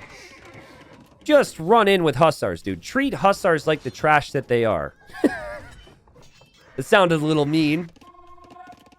Sorry to anyone who's related to hussars here, but it's what you need to do here. The skirms will do the job. Hussars are here in support. And great job from Kasva to get the walls down. Without the walls down, this would have been horrible for him. Oh, man. That meat shield, those hussars running back and forth, allowing those hand cannons, the 8 hand cannons. They're the descendants of Pierre. They've just upgraded from a militia to a hand cannon. They're wrecking back there. Still no real potential for Kasva to raid over here. He'll run into too much resistance. Still not taking this gold. He is taking that stone. He did land some big shots with the bombard cannons, but StonePlease's vill count is rising again. He's got vills on wood like he didn't before. And StonePlease continues to advance closer and closer into Kasva's base. The lumber camp goes down. Lumber camp was part of the wall. And StonePlease will be through, and Kasva should lose a lot to this. Especially if the hussars move to the back. Or move back here. But you do still need a meat shield. So he is being very aware of that. That the hussars always need to be in front of the hand cannons and the skirms. Just really smart to always ensure that those hand cannons are in the back. That's way easier said than done. Is this it? Is this the game? Kasva's pop says he's still in this. But the army count and just the amount of army that's running into skirmishers as he regroups it right here is so complicated to figure out. Oh man, and Kasva just lost the bombard cannon to the bombard cannons attacking the TC.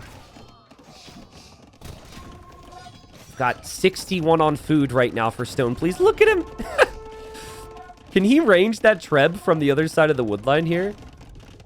He's repairing that like he thinks he can. Melee are dangerous. Dangerous, dangerous, dangerous. Even when there's no gold left. There's essentially no gold left on the map because no one's taking this right now. But the farming eco for Kasva is all right here. Good start to build more farms on the right side. Even just taking out town centers is really big in late game. Because the opponent can't add more vills. The players are always producing vills at this stage, right? I don't know. I look at these castles and the setup from StonePlease, and I just think that combined with the relics, combined with the gold income he gets from farms, combined with the great hand cannon control, feels like he should win this game. Another bombard cannon will die for Kasva. It's just too many fires to put out for Kasva right now. Bombard cannons here. I know what's going to happen. That bombard cannon's going to die. There's no way Kasva's going to give up the left side. He'll notice that. The issue is the middle. And at the end of the day, just like we said in early Imp, the middle is kind of everything on this map. And this might be the moment where Kasva has to tap out.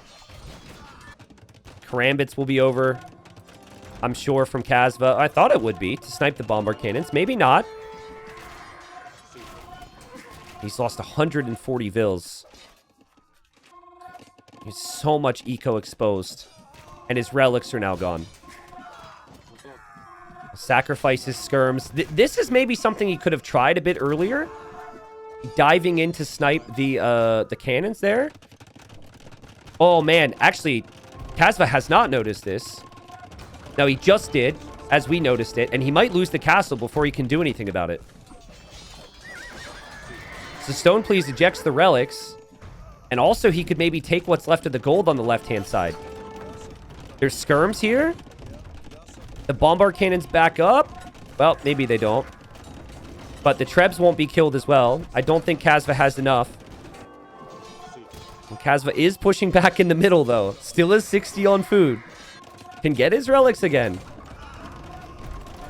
But this gold, that 1,200 gold, can give Blue the opportunity to make another round of hand cannons. And another group of bombard cannons. Look at Kasva's fight, though.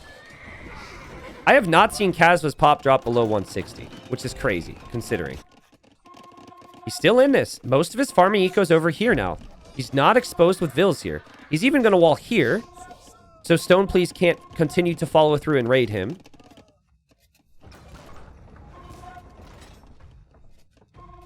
Well, I think we get another 20 minutes at least.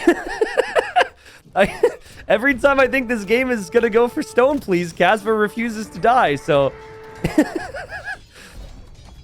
The relics still need to be gathered up, though, for Kasva. He's got a monk producing from somewhere. I think you just have to focus your attention on keeping these relics away from your opponent. That and grinding down the TCs is still an important task. All the Trebs for StonePlease will eventually make it over here.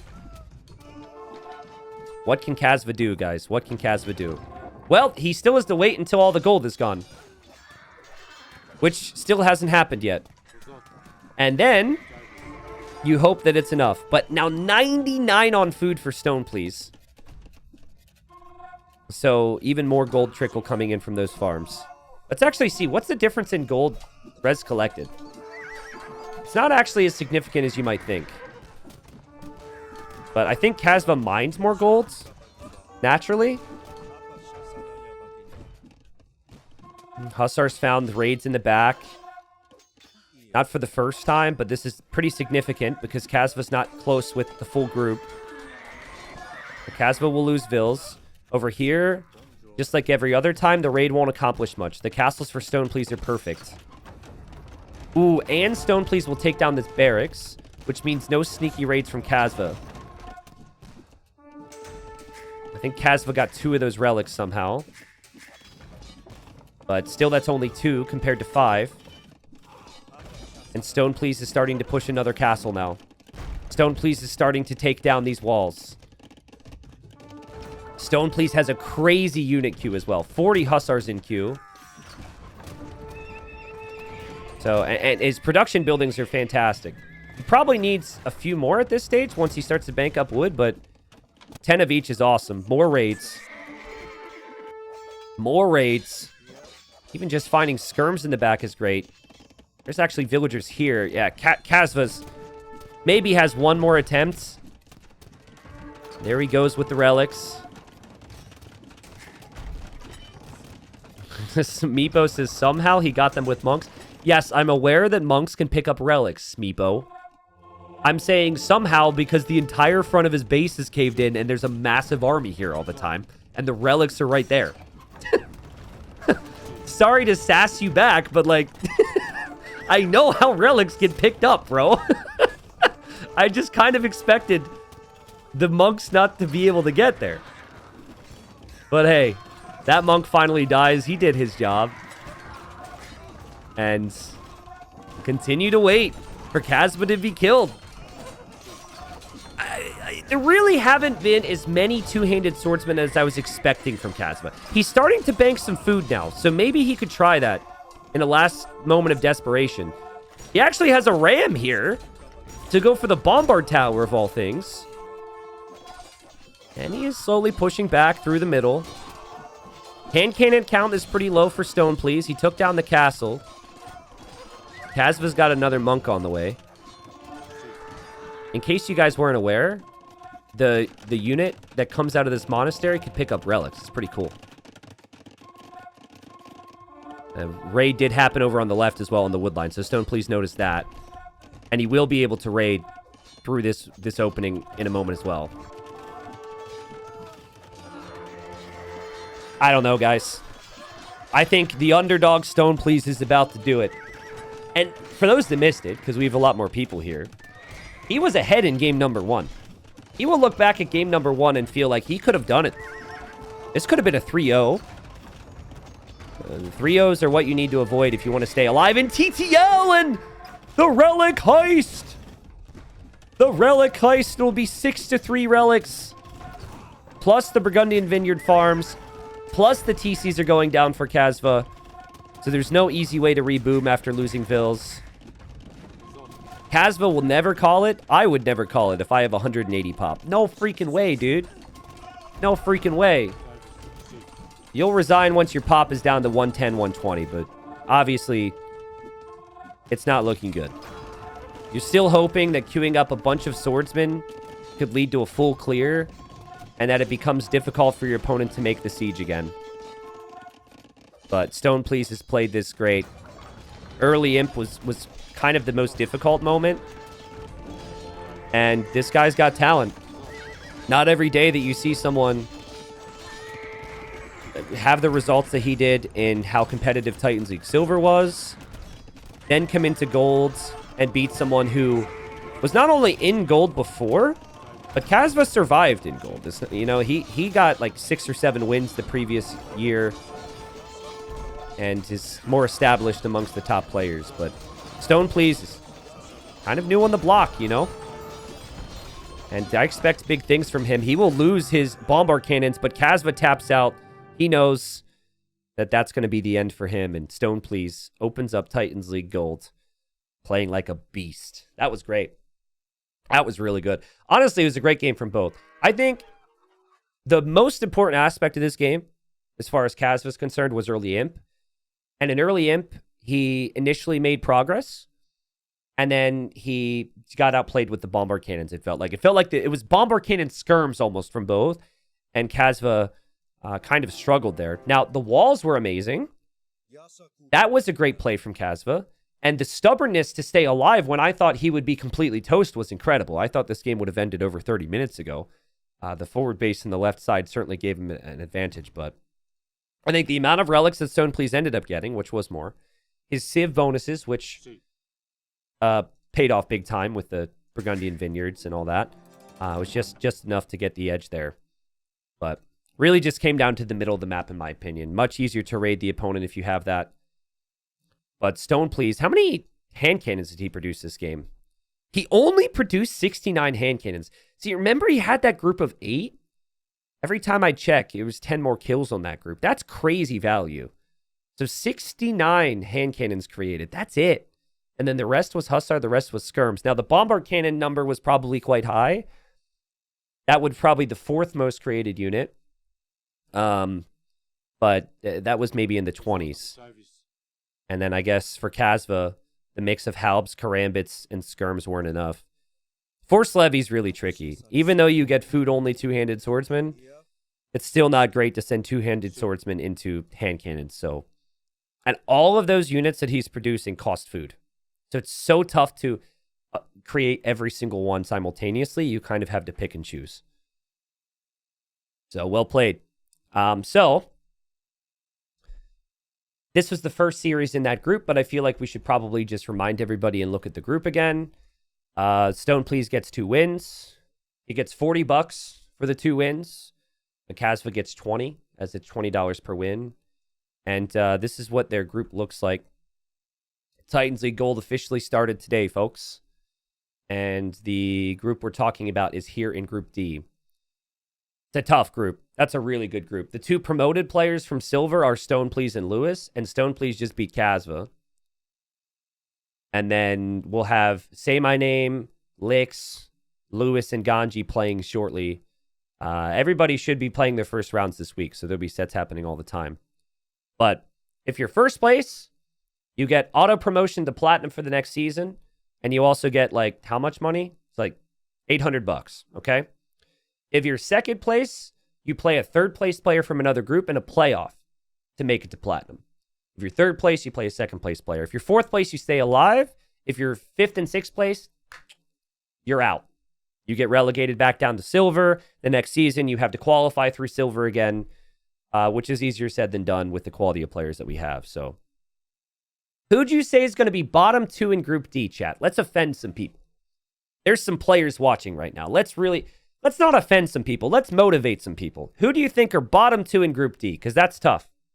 Especially after StonePlease just won 2-1. Bottom 2. Ganji and Lewis. Ganji? I don't know about Ganji. Ganji is a tricky one for me. He was just in Platinum for good reason, I think. And people say Kasva and Lewis. I understand why people would say Lewis right now because we haven't seen Lewis play the first rounds. But, like, I think a lot of you would all be saying StonePlease if you didn't just see StonePlease play. You know? We just came off the back of a StonePlease victory. Realistically, what you should probably have said before seeing any games is Lewis StonePlease because they were the two that were promoted. And Say My Name, Lix, and Ganji were in Plat at one point. But it's tough. It's tough. I would say, let me go out on a limb and actually take a risk here. Ooh. Kasva played so good. I'm going to say Kasva. Ooh, I'm going to make things really interesting. What about Kasva and StonePlease?